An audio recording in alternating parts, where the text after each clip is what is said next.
We're everywhere.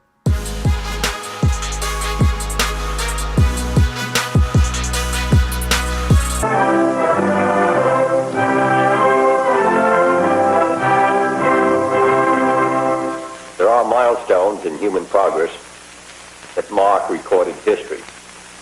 In my judgment, this nation's orbital pioneering in space is of such historic stature, representing as it does a vast advancement that will profoundly influence the progress of all mankind. It signals also a call for alertness to our national opportunities and responsibilities.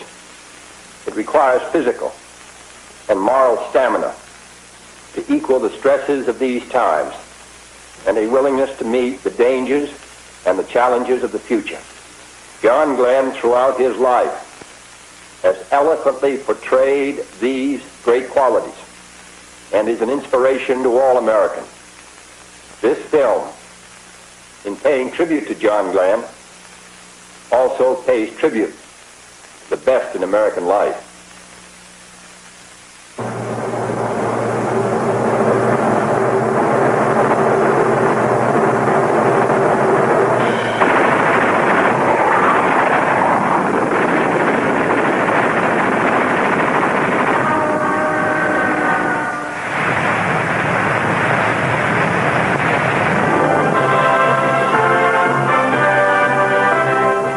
Concord, Ohio wasn't on many maps until February 20th, 1962. It came to fame in a single day with an American adventure that history will call the John Glenn story. Fashioned in the American image, this pleasant little city typifies a nation's ideal way of life. A man might make a good life here in the circle of family and friends. And a boy might let his imagination soar.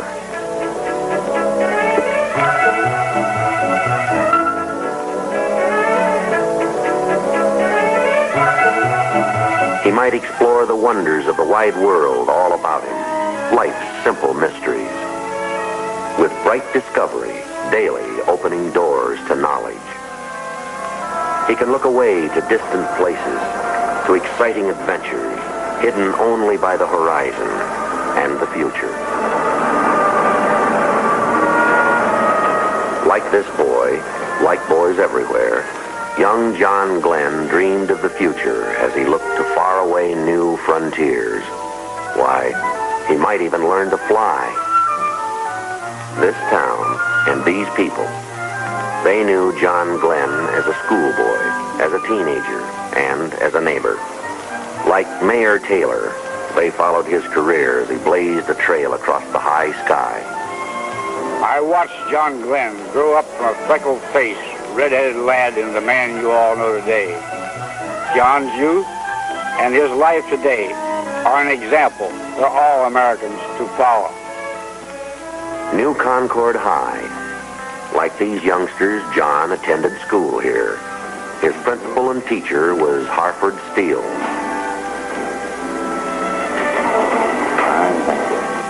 He was an excellent student, and he graduated with honors from our high school. I taught Johnny and hundreds of others that our democracy is a priceless heritage, and that we should preserve, protect, and if at all possible, make some contributions to it. He has made a significant contribution in his mission in space. And this fine new school in New Concord, it's the John Glenn High School, with its first graduating class receiving diplomas. Young John helped his father about this shop when he wasn't in school, or acting as lifeguard in the summer at High Y Camp or at college.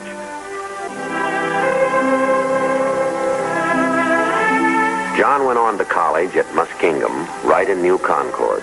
The high regard of the college is expressed by its president, Dr. Glenn McConaughey. John's conquest of space has captured the hearts and the imagination of all Americans.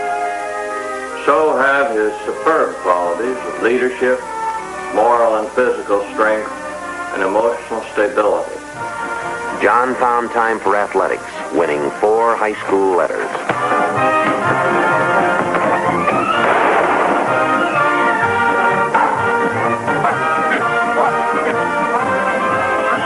Muskingum coach Ed Sherman recalls John Glenn's athletic record.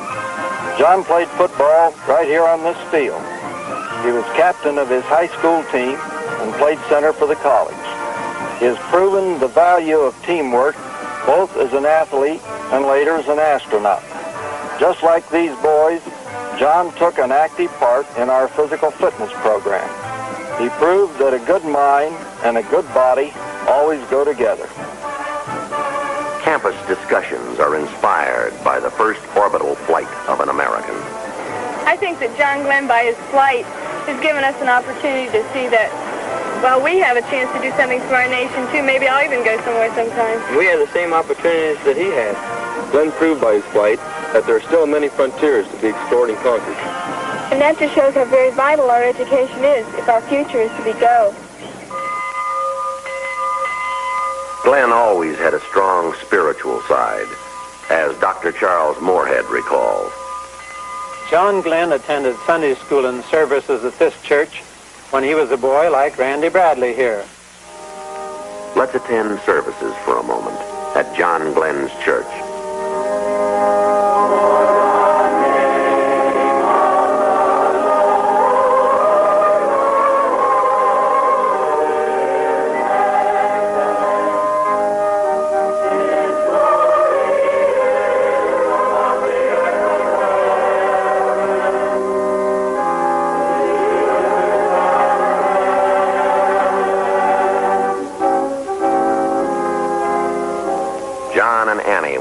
At this church by Dr. Henry Evans. They made a most handsome couple. John in his Marine uniform, Annie a beautiful, happy bride. They both recognized the importance of the spiritual things of life as well as the mental and physical. The trial is also great for those who wait, as recalled by Annie's parents, Homer and Margaret Castor. Johnny's orbital flight was a real test of courage for Annie, too. She was a very brave girl. Annie had complete faith in the space program, just as she had confidence in everything Johnny set out to do. This house was home for John Glenn. John Glenn Sr. and Mrs. Clara Glenn are gratefully proud of their son's accomplishments. John was fully prepared for his orbital flight, as were the other astronauts and the entire team. In a way, John has been preparing all his life for his venture into space. As a small boy, his idea of a holiday was a visit to the airport. And when he grew up, it was no surprise to us when he decided to learn to fly. Flight commanded young John's major interest. He had to learn to fly. World War II interrupted college. He received his first flying lessons from pilot Harry Clever. This is John's flight record with my comment after his first flight, which was eager to learn, relaxed, alert, and good coordination. He certainly has retained these flight qualities right into outer space.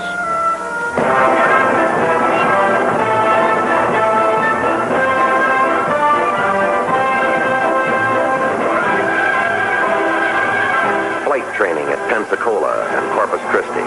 Many aviators have won their wings here. Like these cadets, John went on to Corpus Christi, Texas to learn about airplanes and navigation, with time also for physical conditioning and sports, and for religious inspiration. Like these naval aviators, to win his wings.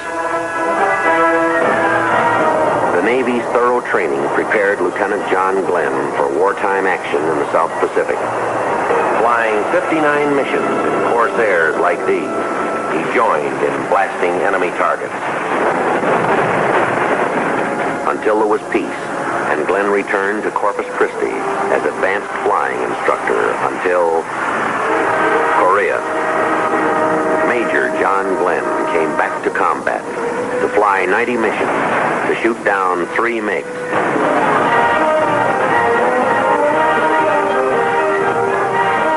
Korea, John Glenn came home to flight test the supersonic F-8U Crusader, to flash across the nation, California to New York, setting a supersonic speed record of 3 hours and 23 minutes.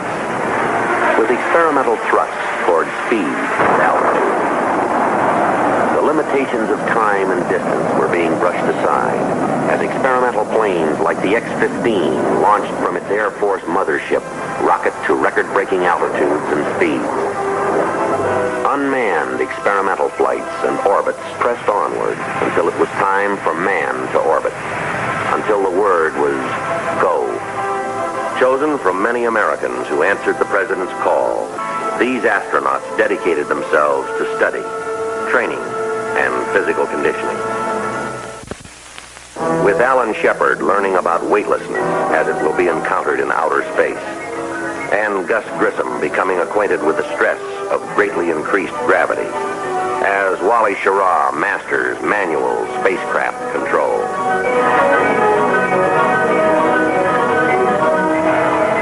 3 years of engineering skill and scientific experimentation have gone into this historic Atlas launching.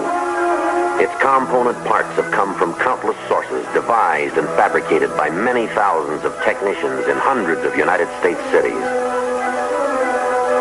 And this, the motive power, carefully raised to position on its gantry. This, the Atlas, with power to develop 360,000 pounds of thrust, with capability to swiftly lift the spacecraft and its passenger as high as 160 miles, to inject the spacecraft into orbit at 17,500 miles an hour. And now the word is go as the spacecraft is lifted into its position atop the Atlas. This spacecraft, 6 feet across at its widest heat shield end, 10 feet tall, built to withstand heat shield temperatures of 3,000 degrees Fahrenheit as the wind rushes by at more than 15,000 miles an hour. As the astronaut prepares for space flight, for adventure into outer space.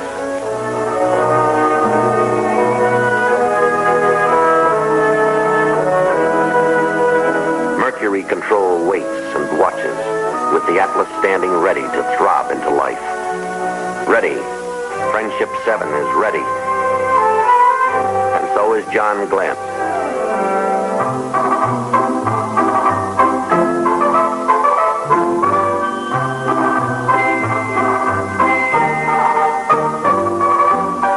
Gantry, elevators lift Glenn to the 11th level, the spacecraft level.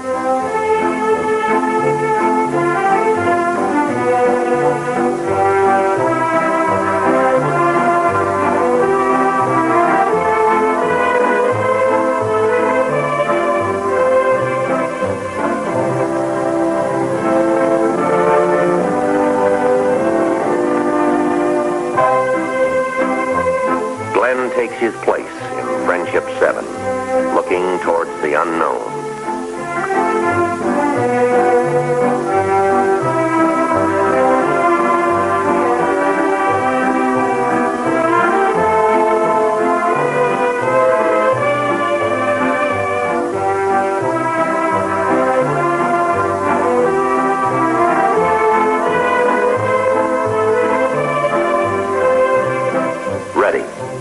Mercury Atlas is ready, and so is the astronaut.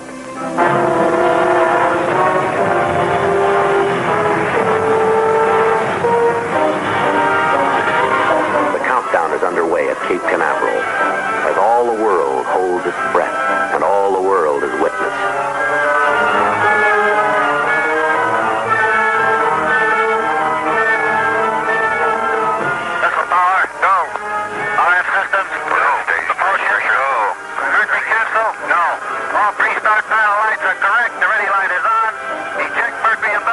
Godspeed, John Glenn. 5, 4, 3, 2, 1, 0.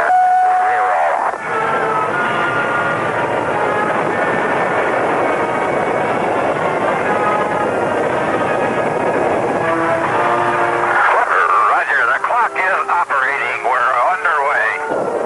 You're loud and clear. Roger, we're programming it right.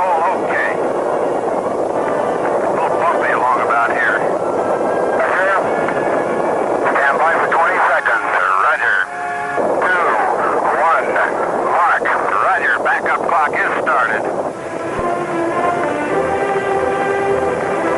Fuel 102, 101, oxygen 78, 100, amps 27. Roger, loud and clear, flight path is good, 69. Roger, check's okay. Mine was 70 on your mark. Have some vibration area coming up here now. We're smoothing out some now, getting out of the vibration area. Roger, reading you loud and clear, flight path looks good, pitch 25, stand by for... Roger, Pico. Back to 1 1/4, the tower fired, could not see the tower go, I saw the smoke go by the window. Yeah, we confirm staging on TM. Roger. 1.5 Gs. Friendship 7, Bermuda has you. Roger, Bermuda, stand by. This is Friendship 7. Pico. Positive grades fired, okay. Roger, Steph. Roger, 0G, and I feel fine. Capsule is turning around.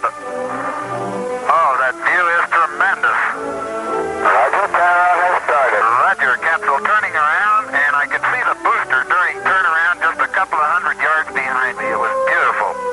The word is go, and John Glenn is go, and with him go all of mankind's dreams of someday touching the unattainable stars.